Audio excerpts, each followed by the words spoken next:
Hey YouTube, this is me, GamerKid1177. Today I'm just going to be showing you a little tutorial on how to take the analog sticks off your Xbox 360 controller. So yeah, if your controller broke, or the analog sticks broke like these ones, or like this, then you're going to need to take those off and replace them. Now there's an easier way how to do it. Let's just say it broke like that, but there's still a little hole in there. You can use a toothpick and glue to fix it, but it's not the best. I did it with this. It sticks if you leave it alone and kind of drifts off. But yeah, it's up to you. But if it's messed up like this, or if it's like completely just stuck, then you're gonna wanna take those off. So I'm gonna show you how to do that. The tools you're gonna need to take the analog sticks off your Xbox 360 controller board is a desoldering tool, a soldering iron, something to clean the soldering tool with. I just bought this actually, or sandpaper works if you don't have it, and then some electrical solder just to tin it and stuff, but I don't really use that. So yeah, I'm going to show you how to do it. So I'm going to be transferring these analog sticks to this one, because this one's dead, it won't turn on, to this one. Now, the points you're going to want to desolder. It's going to be these ones down here, and then it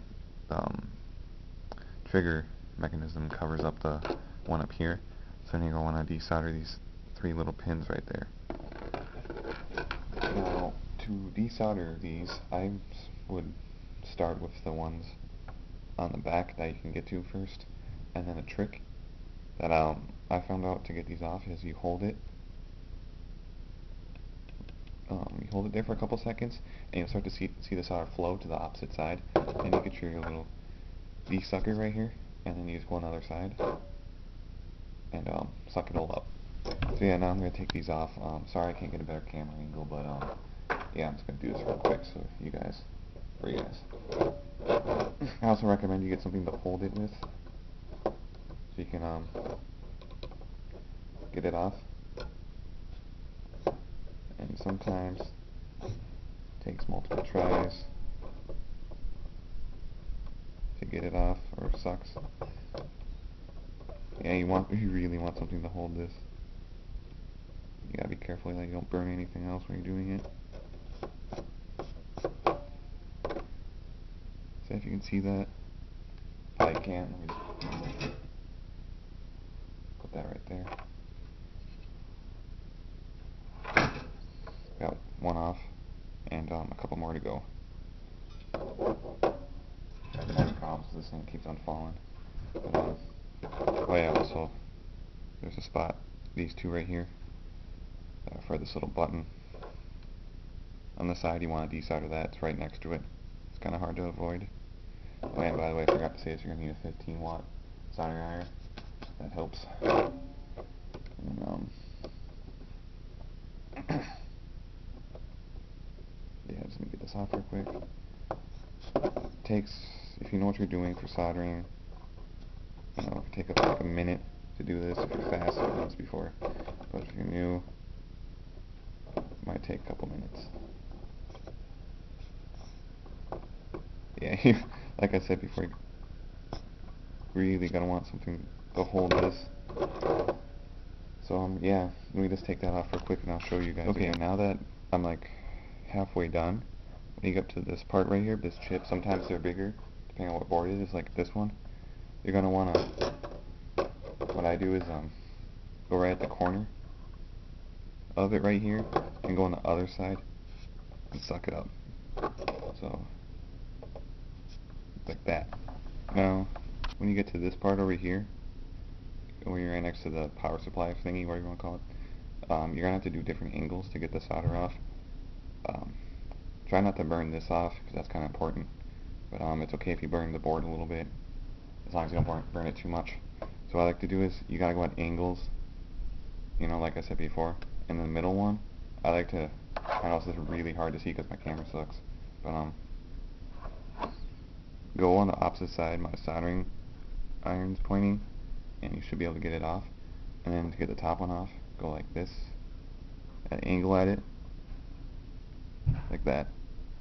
and then yeah, suck it up, and you should get it. Now that you got it soldered off, you're gonna want to pry this off carefully. So what I do is I get something sharp, like a tweezer or something like that, and then I'll just try and wiggle it off first. You know, try and you can kind of hear it starting to crack and start to, not the board cracking, but the chip.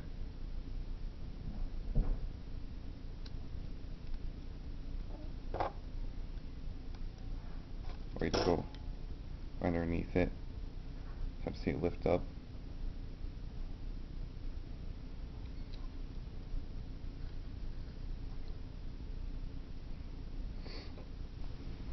So then, yeah, I start on the side that has a little push button first, and you start to push up.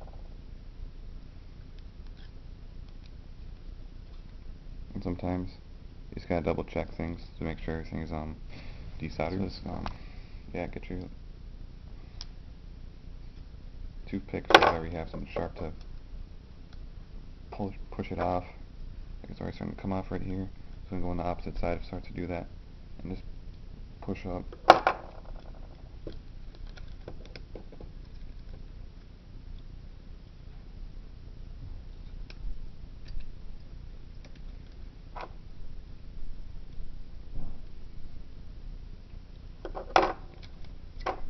Oops, and there you go. And it's off. Then I'll show you how to get this one off. So to get this thing off, you gotta go in the front, right here, and just desolder these. The easiest way I found how to do it was hold your soldering iron there for a couple seconds, and you'll start to see the solder flow, and then just get your sucker, hold it there, and then just suck it up, and you should be able to get it off. So then what I do to get these off is I do it at an angle, like I said before. Just hold it like right there. Probably can't see this. You can see the solder move, and then you get your socket and get it. So then once you get those desoldered, there's a little, you can't probably see this, but there's a little part up here where the thing's connected.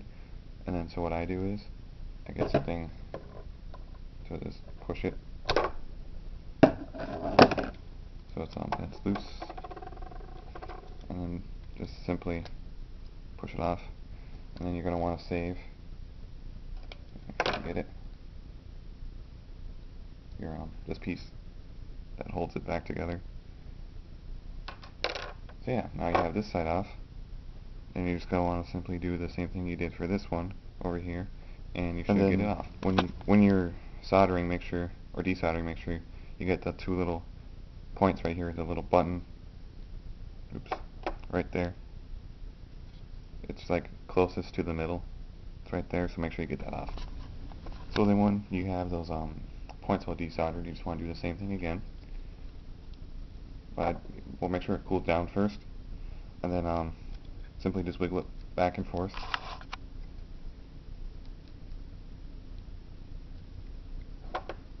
And then stick your two tweezers under it to get it to pop up. It's starting to pop up already, if you can see that. And go on the other side. If you can just get it under there. Okay. So there it is, right there. Get on the other side. And there you go. It's off. So yeah, that's how you take it off. I'm sorry for the bad quality of my camera. Hopefully I can save up some money, I'll get a better one. Yeah, that's your analog stick right there. Now, once you have them both off, I'll show you how to put them back onto the controller board you desire. Okay, now they got your analog sticks taken out of or off your controller board. You're going to want to put them back in, the good ones. Now, you just got to fit them back in, and if you forget to, just in case, you know, for some weird reason, if you don't remember where the little push part goes, that makes a clicking sound on the controller, the one on the left goes to the right, and then the one on the right goes to the right, so they all go to the right. So it's that simple. So then when you're gonna solder these back on here, I recommend that you first clean your tip of your soldering iron.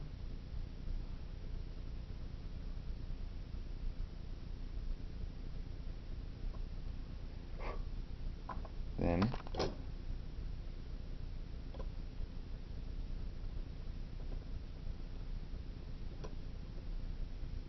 simply just solder it back on. So I just have a little base right there so I don't have to hold it. And yeah, just keep on repeating and you should get it right back on, and I'll show you next on how to get that back on. So once you solder your analog stick back on, you're going to want to first put this thingy on, and you're going to want to, I put where that little hole is right there. Probably can't see that because my camera sucks, so once again I apologize. Put that just right in there, and just see if I can just get this back on. It should snap right back on. Then get your little arm lever thingamajigger and push that back in, and there you go. It's back on. And then just simply solder that right back on. It should work. So I'm going to solder that on real quick. And now, before I solder these back on, if you're having trouble getting back on, you're going to want to make sure you do it at the right angle. So if you can see this, I go, oh sorry, there's a table right here, like diagonal. And then I do it diagonal again and diagonal again. Well, I do this one straight up, the middle between this thing and this little chip right here. And just simply put your solder on the opposite side, and you should get it right on. So then when you get that all soldered back on, you just want to double check everything. You know, everything's like nice and tight. Sometimes that pops off, but it's okay to stamp it back on. You know, just double check your soldering and make sure it all works. And then always make sure to clean out the excess solder. Forgot to tell you guys that. But yeah, so it stays there and won't crack. I just got a little brush, or rubbing alcohol works, to to get the excess flux off or solder. And then yeah, so that's how you put this one back on. That's the hard part. Now, if you think that was hard and you got done, good job. Now, this one's like 100 times easier compared to this one. So yeah, I'll just show you how to do that real quick. Just do the same thing you did before. Get your good analog stick, and in case you're wondering by this point why I didn't tell you where you could buy this, I'm sorry to mention this so late in the video. It's just the tools. I got this for $4 at Radio Shack. See this in the back? I got my soldering holder with the pad for it. That was a little expensive. That was $8.